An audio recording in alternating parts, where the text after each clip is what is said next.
ఒక ఆడబిడ్డను అత్తారింటికి పంపించేటప్పుడు తండ్రి నుదుటి మీద ముద్దు పెట్టుకుంటాడు, తల్లి బొగ్గ మీద ముద్దు పెట్టుకుంటుంది, భర్త ఒక్కడే పెదాల మీద ముద్దాడుతాడు. ఎందుకో తెలుసా? నుదుటి మీద తండ్రి ముద్దు పెట్టుకోవడానికి కారణం ఏంటో తెలుసా? అమ్మా, అత్తారింటికి పంపిస్తున్నా, నేను ఎప్పుడైనా అత్తారింటికి వచ్చినప్పుడు నేను తలెత్తుకునేటట్లుగా నువ్వు బ్రతకాలమ్మా. ఎంత చక్కగా పెంచేవయ్యా కూతుర్ని, ఎంత సంస్కారవంతంగా పెంచేవయ్యా అని అంటే ఆ ఇంట్లో నేను తలెత్తుకోగలుగుతా.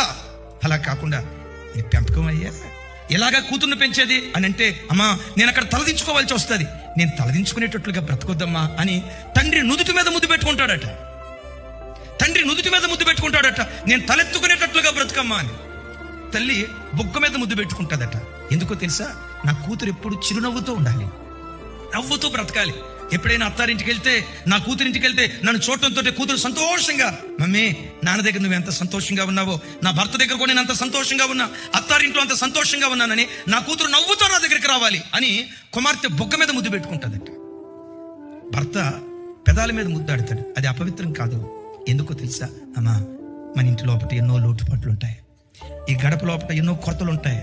కొన్నిసార్లు మా అమ్మ నిన్ను అర్థం చేసుకోకపోవచ్చు, మా నాన్న నిన్ను అర్థం చేసుకోకపోవచ్చు, నా తోబుట్టులు నిన్ను అర్థం చేసుకోకపోవచ్చు.